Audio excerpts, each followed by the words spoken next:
Fala pessoal, bom dia. Vamos lá para mais um giro de mercado. Hoje, dia 30 de junho, sexta-feira, fechando a semana e fechando o mês. Ontem já foi um dia bem interessante, né, para a galera do mercado.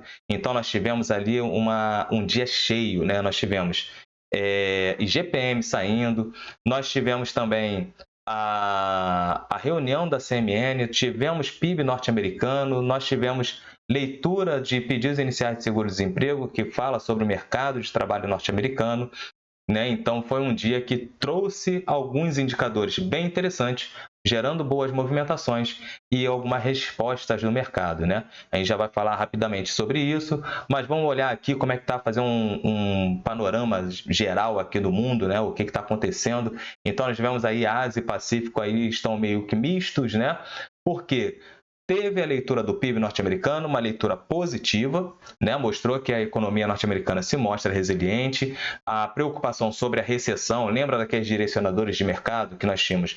Leve recessão nos Estados Unidos, crescimento da China, e aqui no nosso Brasilzão, a questão política e fiscal, né? Então, a leve recessão nos Estados Unidos acaba ficando um pouco mais distante depois que a leitura do PIB veio positiva, sendo que lá na Ásia nós tivemos também alguns dados mostrando que as atividades fabris da China ainda não estão boas. Então isso acaba jogando um pouco mais de água no chope da galera lá nas bolsas asiáticas, né, da Ásia e Pacífico. Então fechou ali meio que um misto. Xangai chegou até a fechar ali positivo, né, 0,6% positivo ali, 0,60. Kospi da Coreia fechou ali em 0,50 positivo, né, foi bem interessante. Mas nós tivemos aí Nikkei no Japão fechando aí levemente negativo, fazendo uma realização, beleza?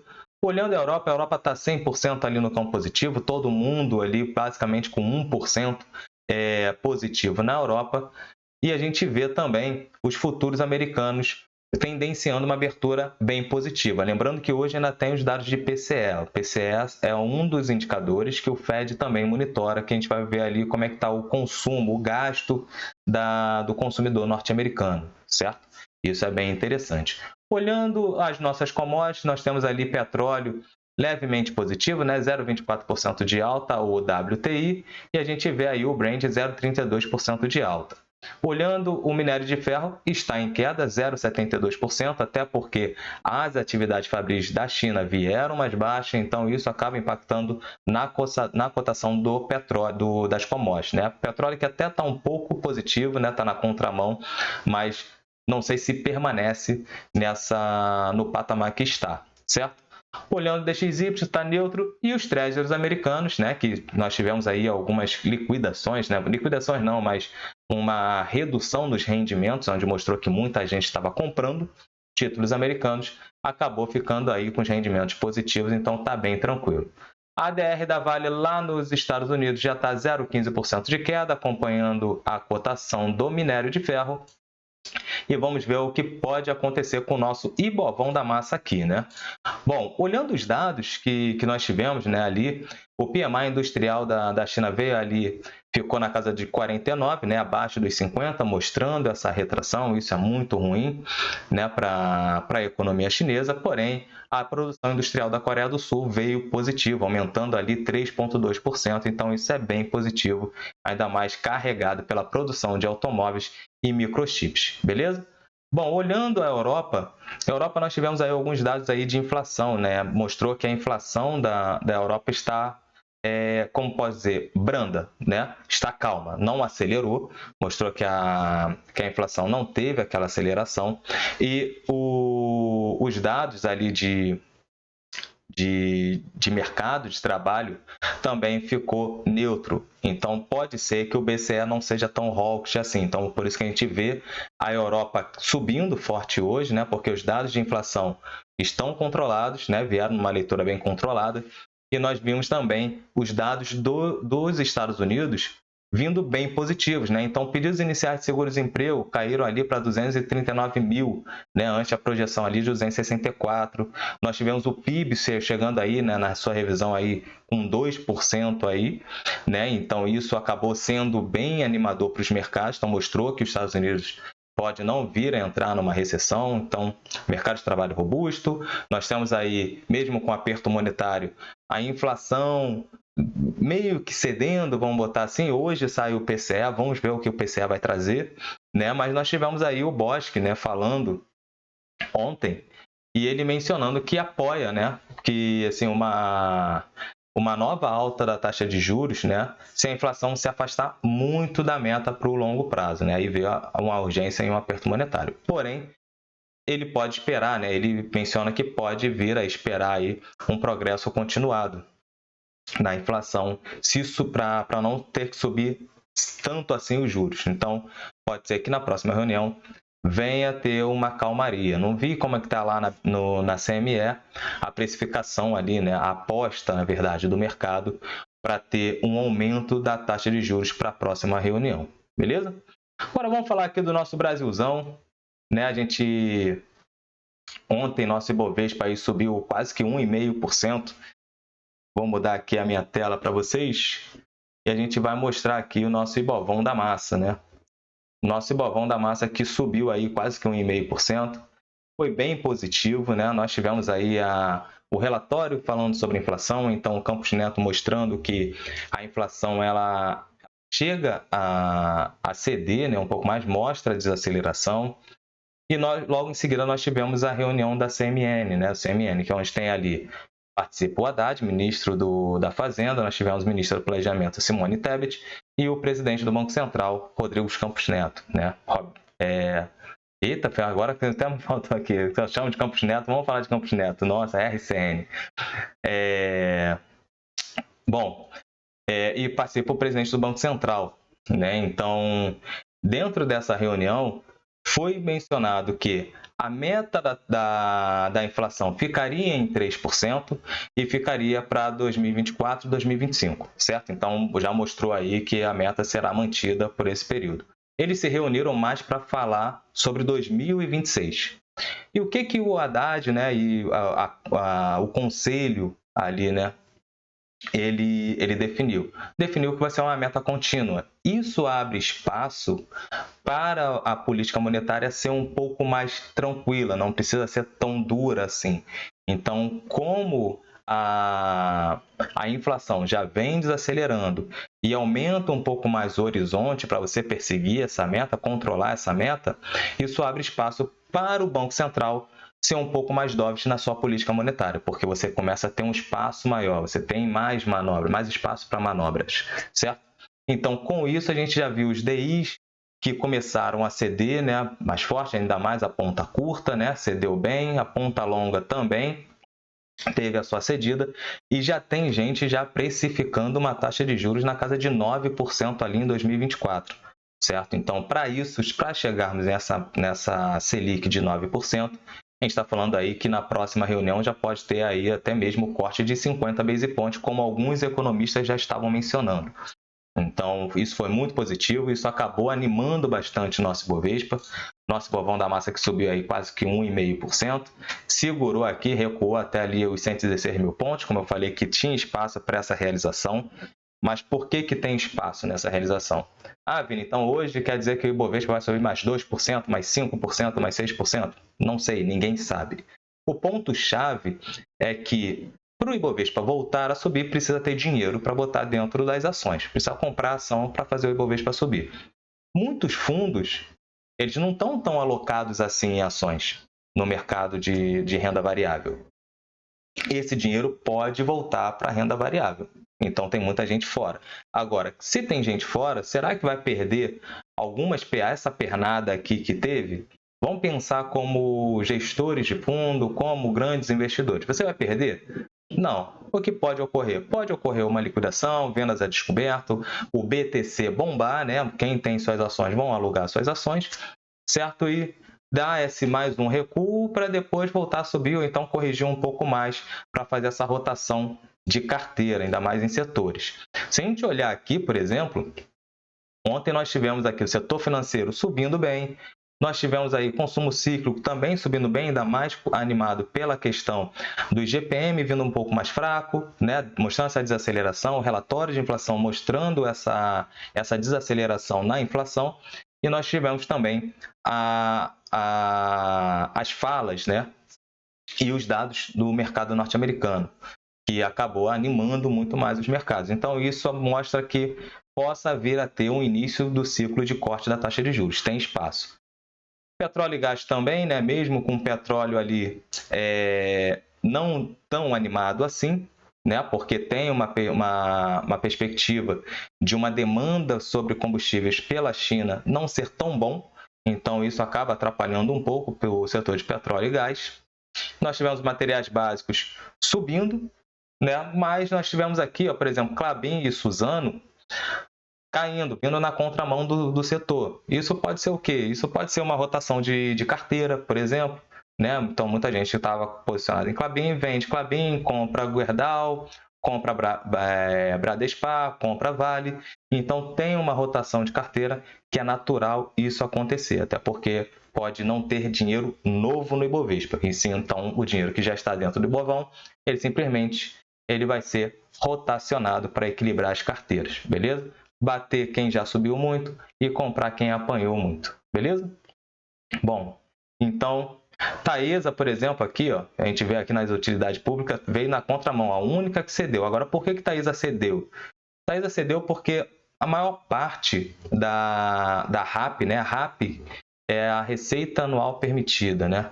Que tem que é uma correção nas concessões que tem das elétricas, né? E uma boa parte dessa RAP da Taesa ela é corrigida pelo IGPM. Então, como o IGPM desacelerou, isso pode impactar na receita da Taesa na próxima revisão, beleza? Então, por isso que Taesa teve essa redução aí. Show? Bom, olhando isso, vamos olhar aqui a nossa querida doleta, né? Ainda mais que quando a gente olha a Klabin ali, Suzano, isso mostra que as empresas que são exportadoras, elas sofrem um pouco também com o dólar caindo, né? O dólar está aí abaixo de 5, se permanecerá abaixo dos 5, não sabemos, né? Vamos ver o que vai acontecer, fatos e dados. Nós tivemos aí a doleta aí praticamente neutra, 0,12% de alta, porém mantendo aí bem próximo na casa dos 4,90, né? Vamos ver se vai continuar ali. Está num ponto bom, como falei, abaixo de 5. Muita gente gosta de dolarizar os seus investimentos, né? Tem contas lá nos Estados Unidos. Aqui na XP você também tem como abrir a sua conta internacional, beleza? Se não sabe como, entre em contato comigo, bota aqui nos comentários que eu vou entrar em contato com você, ou então clica aqui para abrir a sua conta, que eu também vou marcar essa reunião e a gente alinha tudo direitinho. O câmbio da XP tá show de bola, tá um bom preço, então dá para a gente fazer bons negócios lá fora. Não deixem também de olhar isso, beleza? Bom, deixa eu ver se tem mais algum recado aqui para vocês, né? Nós tivemos aí a questão da reforma tributária, alguns empresários de serviço estão procurando lá o Tarcísio para poder adiar, né, a votação na Câmara. Então, cada um está puxando aí a sardinha para a brasa, né, para sua sardinha, normal, né, Brasil, né? Vamos botar por aí, cada um vai abanar seu carvão. Reforma tributária também, nós tivemos aí os estados querendo unificar o ICMS e o Imposto sobre Serviço só em 2033, né? Daqui a 10 anos, para evitar as compensações. E a Vamos Locação, né? Ela confirmou a aprovação, né, de preço ali das ações em R$11, né, que ontem eu tinha falado que aquela questão da fontes, né, eu não gosto de trazer os fontes, gosto de trazer o comunicado da empresa, de fato. Então, ela confirmou aí essa aprovação, né? A precificação da ação a R$11 para fazer esse follow-on, beleza? Bom, no mais, é isso que nós temos. Vou trazer para vocês aqui o calendário, mas tem um gráfico que eu gosto bastante. Vou mostrar aqui para vocês. Botei mais linhas aqui. Eu que sou daltônico, é uma maravilha, filho. O que nós temos aqui? Nessa ponta aqui, nós temos o dólar futuro, né? E aqui nós temos o DI futuro. O DI já mostra essa precificação, né? Essa pressão mais baixa, acaba impactando aqui também no dólar. O doleta também começa a ter uma pressão mais vendedora.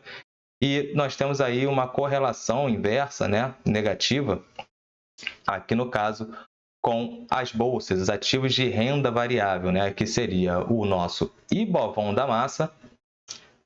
Nós temos também aqui o índice de small caps e nós temos aqui o IFIX, né? O índice de fundos imobiliários.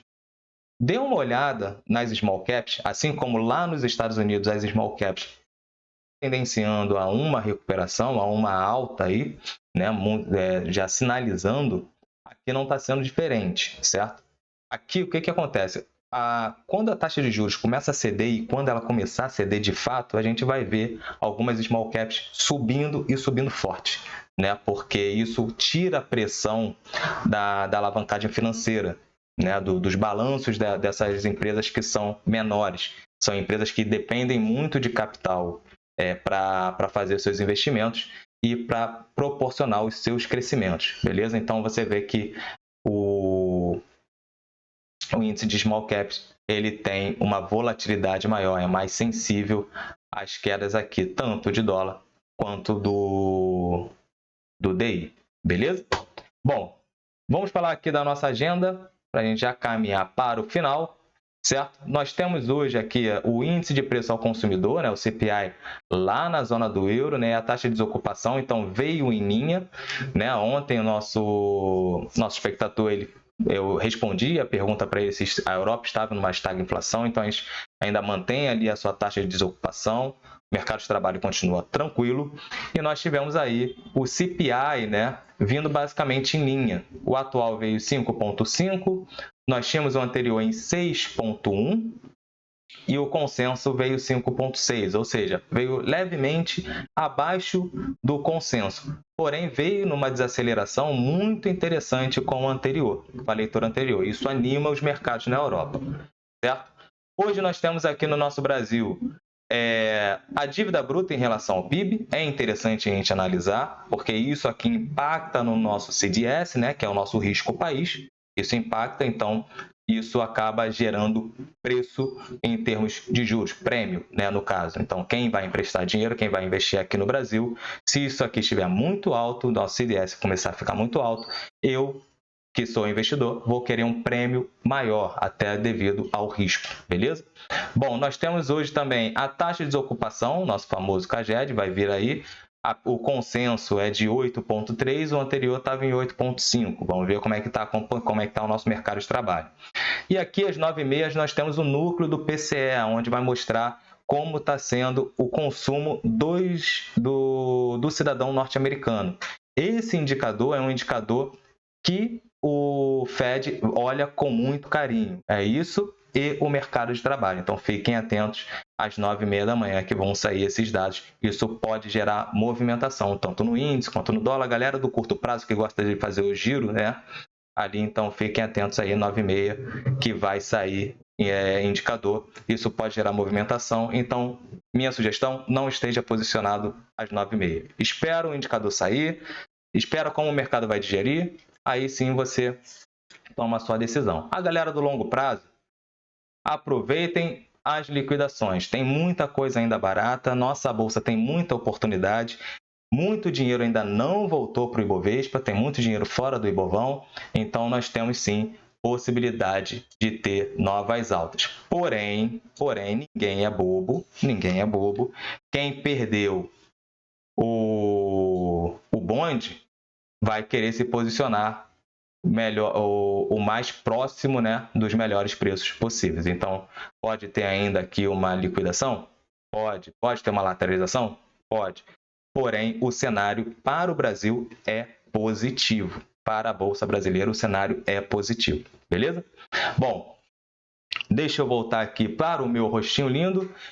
Um bom final de semana para vocês. Né? Muita atenção com o capital de vocês. Se você não tem conta na XP, clica aqui no link que eu deixo na descrição, abra sua conta na XP, venha para a Cashwise. A Cashwise é um escritório de agente autônomo, a gente faz um trabalho de assessoria muito forte e muito transparente com todos os clientes, beleza? Não deixe de entrar em contato conosco, buscar a gente nas redes sociais, buscar os nossos contatos, que a gente vai fazer um atendimento diretamente para você, personalizado, montando a sua carteira de investidor, né? A sua estratégia, que essa carteira esteja alinhada com o seu perfil e seu momento de vida, tá bom? Então, forte abraço, pessoal.